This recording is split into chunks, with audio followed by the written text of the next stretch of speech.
Let's talk about digital identity, the podcast connecting identity and business. I am your host, Oscar Santolaya.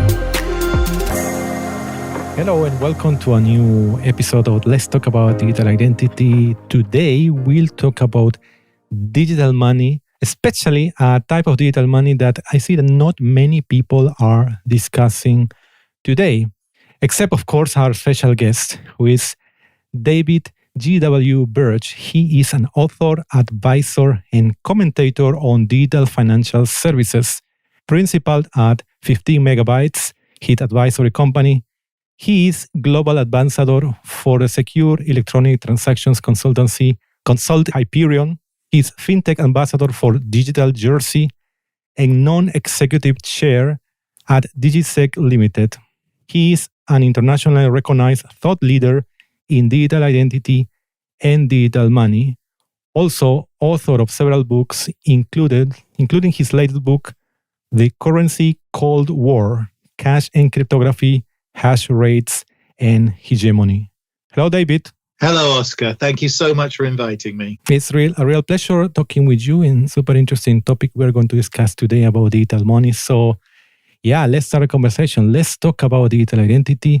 I would like to hear first a bit about yourself and your journey to the world of identity. Oh, sure. Okay. Well, my background originally was in secure communications and originally for military and government purposes. And then, of course, in the 80s, that became part, the financial services sector was developing and networking, and suddenly those skills were needed in financial services. And then I began to specialize in the area of payments, which is very, very interesting to me. But after a while, I began to realize that a lot of the problems that we were facing in the payment sector, things like fraud and so on, were really not payment problems. They were really identity problems. And so I became very fascinated by the world of digital identity and how to, if you like, reimagine identity for an online and interconnected world. And so that's how I came to originally edit a book, and then I came to write a book about it. And as time goes on, I've become more convinced than ever that digital identity is the fundamental enabler for all sorts of new business, new ways of working, and new society, but also a fundamental problem because we don't seem to have been able to fix it. And we all still struggle with passwords and logging on and scamming and fraud and all sorts of things. So I began to realize that digital identity was really the fundamental problem that needed to be solved. And then I became very interested in how to solve it in different ways. Yeah, super interesting. And as you said, there are problems that are dragging from many years already. We're still dealing with those. But you are working with the very latest, as I said earlier. Not many people hear what we're going to discuss today, particularly about digital money. There is a type called CBDCs, digital currencies. So could you tell us what is that? People are very familiar with cryptocurrencies. And there's lots of fun and interesting things happening in the world of cryptocurrencies. I mean, there's also lots of crazy things happening and lots of criminal things happening. But nonetheless, the technology is very interesting. But cryptocurrencies are valued by the market. They have no inherent value. A Bitcoin is worth what people will pay for a Bitcoin. It's not backed by anything.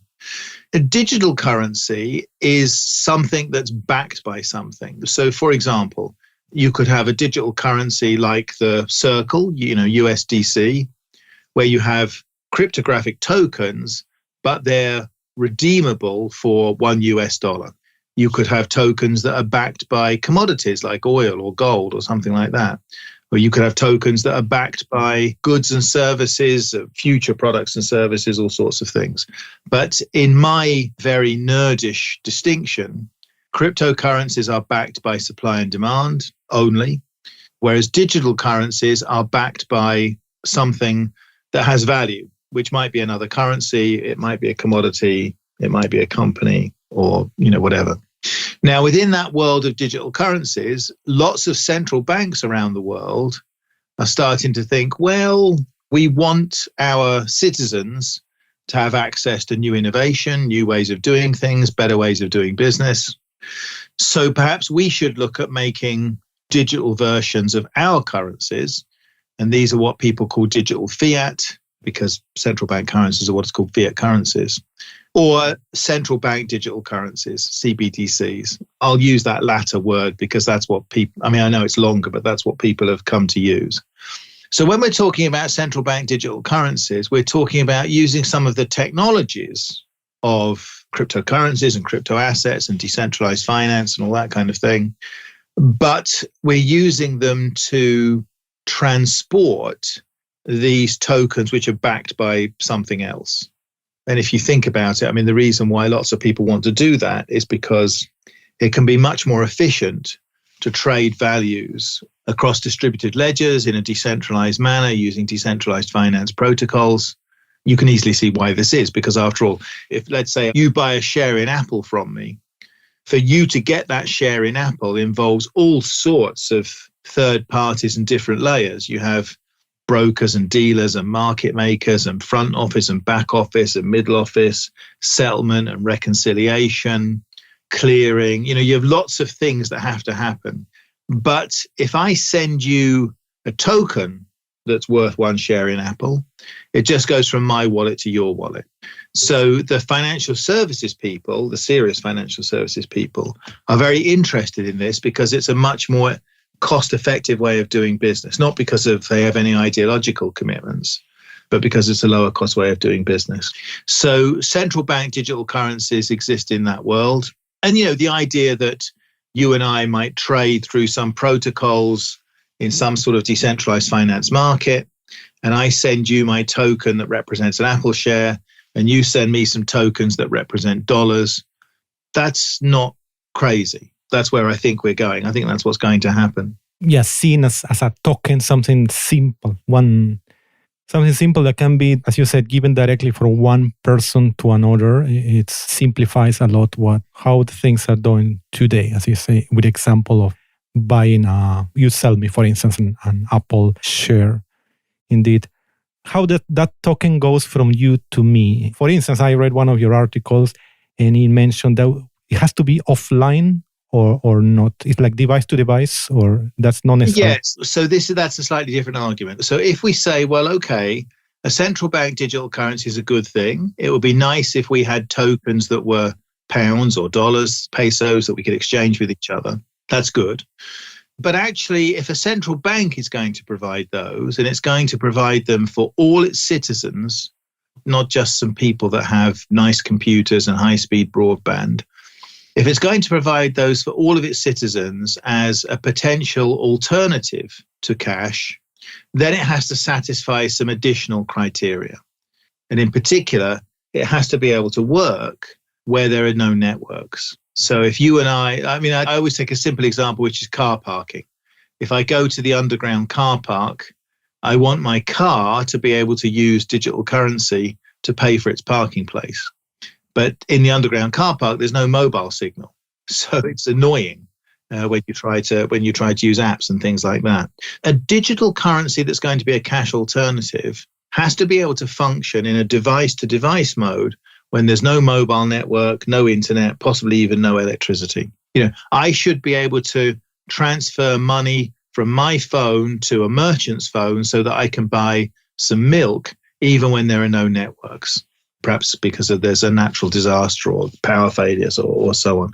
Because otherwise, you're not really providing a real alternative to cash. If it's a real alternative to cash, it has to work everywhere all the time. And this means it has to operate in a device-to-device mode so that I can send money from my USB stick to your phone, like direct by NFC or tapping them or, whatever, Yeah, it has to work with or without internet, as you said, right? Be the replacement of cash. Yeah, that's right. Okay. And to also clarify, because many people have been, not only talking, but also buying, selling cryptocurrencies, until very recently. But yeah, it's a term that has been used a lot in the last year. People get more familiar. Maybe not everybody understands it, but yeah, we have an idea what it's a cryptocurrency. What are the main differences? You already mentioned a bit, but let's say the top differences between cryptocurrency, like the Bitcoin, and the CBDC? Well, like I said, cryptocurrencies don't have anything behind them. They're only valuable according to what people will pay for them. Their value is set by supply and demand. But digital currencies have a backing. And in the case of central bank digital currencies, that's central bank money. So if the Bank of England issues a central bank digital currency, that central bank digital currency will be backed by sterling. You'll be able to take your central bank digital currency tokens and get sterling for them. There'll be a reserve in sterling. The real difference between cryptocurrencies and digital currencies is that digital currencies have a backing. There's some asset sitting behind them that you can have access to. And in the case of central bank digital currencies, that's central bank money. Yeah, exactly. That's a core difference. Okay, thank you for clarifying that again. And also cryptocurrencies, well, I would say, well, anybody could create a cryptocurrency, right? Basically, you can. Yeah, that's why there are so many, too many, and many come and go. That's how it is.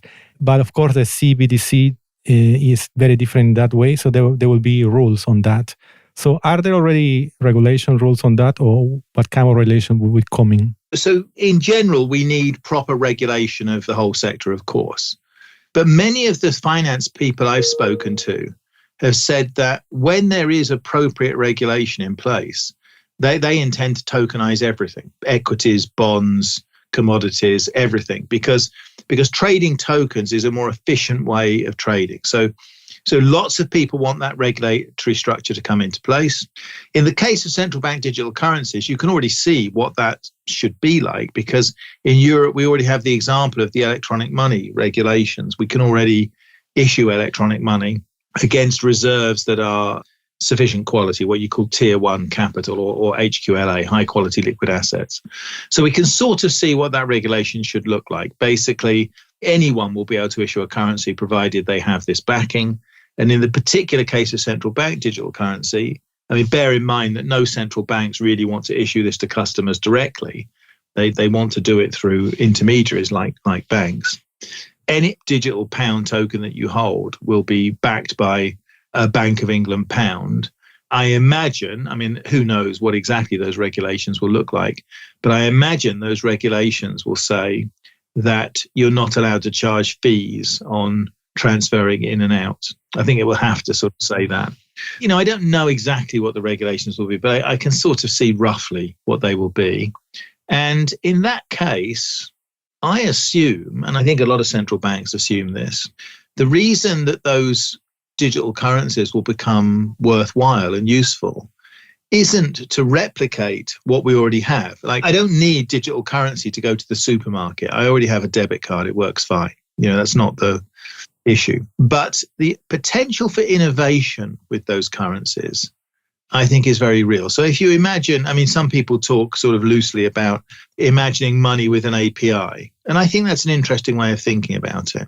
If you have cash that has an API, then that would mean that there will be lots of creativity could come in that space. I'm sure even now, you know, students in a lab somewhere could be building some terrific new products and services. And, you know, maybe I'm too old to imagine what those will be, but I sort of think, I mean, things like micropayments, I think, would be a good example. But the idea of the regulation is not to create something which allows us to do what we do now, but to put in place a platform for innovation, new ways of doing things, new products and services in the future. Yeah, exactly. Yeah, one you already mentioned. No, you are on the underground parking, yeah, and you cannot use internet to pay electronically. There are many others like cases. There's not a solution today. Yeah, I guess that the most interesting thing to hear now is also what is the role of identity in this type of central bank digital currency? Well, look, I mean, it's very hard to imagine. It's very hard for me to imagine that central banks will allow unlimited amounts of anonymous digital currency into circulation. Now, that would be catastrophic because it would enable the criminals and terrorists and oligarchs to be free of any kind of control. And I don't think any of us would want to live in that kind of society. So therefore, there must be some kind of identity in the digital currency space. And in fact, I go further now. I would say, we want some kind of digital identity in that space. It's a good thing. And actually, the need, because digital currency needs some form of digital identity, that might actually drive digital identity forward and help digital identity to develop into the mass market. Now, exactly what form that digital identity will take, that's a very interesting subject for discussion. Should it be pseudonymous in some way? Who should know who these identities are? Who should be able to follow the transactions and manage them and this kind of thing? Those are complicated discussions, much too complicated just for a podcast. But you see what I'm driving at. There has to be some kind of digital identity. And therefore, it's good to start the discussion now and bring the stakeholders together so that the stakeholders, and stakeholders I mean not just banks and central banks, but I mean law enforcement and citizens groups and lawyers and regulators. There are lots of people, because there are many issues around this to do with financial inclusion and this kind of thing. There are lots of issues that need to be resolved to get a central bank digital currency together. Identity is a really important part of that.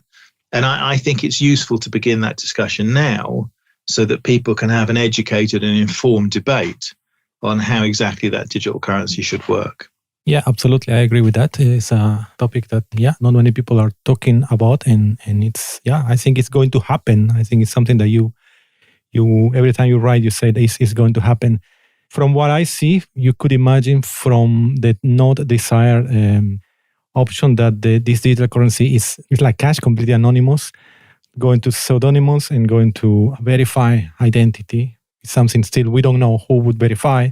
But it's something, I agree with you, there's a lot of discussion have to be done now. Yeah, I'm not saying I know exactly what all the answer to that should be, Oscar, like where exactly we should set the dial. I do feel that we need to have an informed debate about where to go. I think the people who are the extremists, the people who say that digital cash should be completely anonymous are clearly wrong. But simultaneously, the people who say that every transaction should be traced and monitored, they're probably wrong as well. We need to figure out exactly where the balance lies. And I don't think that decision should be left to technologists like me. I think that decision should involve civil society. And it will take some time. People like the Bank of England are saying that a central bank digital currency could be sort of 5 years away. I agree with them. But, it could easily take 5 years to work out all of these issues as to how exactly it should all work. Yeah, it can be, as you said, 5 years still. Do you know in some countries there is more progress or more work on that, or how is around the world? Well, look, I think, in different parts of the world it's progressing in different ways because there are different cultural attitudes to how this should all work. So what people in America might want and what people in China might want will be very different, I think, with this sort of thing. So around the world it's progressing in different ways. In the sort of developed countries, I think that those debates actually have some time to go. I really do. I don't think it's going to happen tomorrow. It's just too complicated and too important to get those decisions right. Decisions that we make about how exactly a central bank digital currency is going to work. These are important decisions that have ramifications for a long time. So I am a big fan of central bank digital currency and I want to see it, but I don't need to see it now. I need to see it in the future working in such a way as to benefit everybody. Yeah, exactly. And I guess when you see it, of course, some countries have more progress, some central banks have more progress than others. Of course, the ones who have a right solution first also will take advantage. Like that's what I could foresee. Yeah, it's very difficult to see the future. What is your best way of foreseeing the first implementation? What kind of how would you see it in practice? We're already seeing the pilot implementations in China, implementations in other places around the world.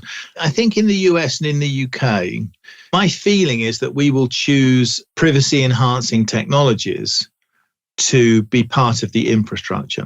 So if you talk to the technologists, they already have techniques, cryptographic blinding, homomorphic encryption, zero-knowledge proofs, this kind of thing. They already know how to do things in a more private way.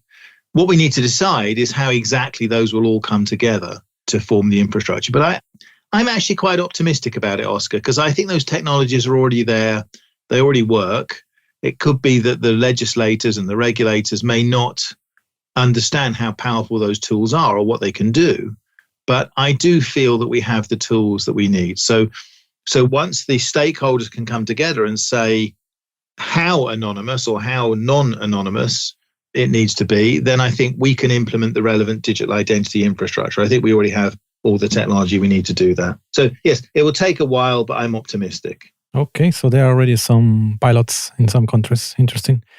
Definitely have to, interesting for everybody, I think, to have a look at those and be prepared. Because I think no matter which job functions we are, I think we have to, as you say, not only technologies take part into making the decision how this system is going to be designed. Yeah, definitely. Very difficult to see the future, but we'll see quite a lot progressing, as you say, in 5 years from now. Final question I would like to ask you, David. For all business leaders that are listening to us right now, what is the one actionable idea that they should write on their agendas today? I think for most businesses that I'm involved with, because I do a lot of work in finance and payments, I think for most businesses, what they need to do is to have a strategy towards digital currency. They don't need to implement digital currency right now. It's downstream. But they have to have a strategy because we need them to provide input into that stakeholder consultation process. So it makes sense for retailers, for people in the value chain, acquirers, issuers, processors, governments, law enforcement. It makes sense for them to have their strategy towards digital currency because we need that strategy as input. So just because it's not going to happen for 4 or 5 years, well, 4 or 5 years is not a long time if you're a bank. So what I would say to them is, you don't have to do anything about digital currency tomorrow, but you do have to start building a strategy towards digital currency. I hope that's helpful. Yes, I think I agree with it. Having a strategy, preparing for the next 5-10 years when this will for sure happen. Okay, well, thank you very much, David. Super interesting this conversation about the central bank digital currency. Definitely, we're going to hear more and more in the coming months and years. Please let us know for someone who would like to get in touch with you, follow you. What are the best ways? Just follow me on Twitter, DGW Birch, or on LinkedIn, DGW Birch, or you can always just go to my website, which is dgwbirch.com. Okay, excellent. Again, Dave, it was a pleasure talking with you, and all the best. Thank you for an interesting discussion, Oscar. It's a pleasure talking to you. Thanks for listening to this episode of Let's Talk About Digital Identity, produced by UBSecure. Stay up to date with episodes at ubsecure.com/podcast or join us on Twitter at ubsecure and use the hashtag LTADI. Until next time,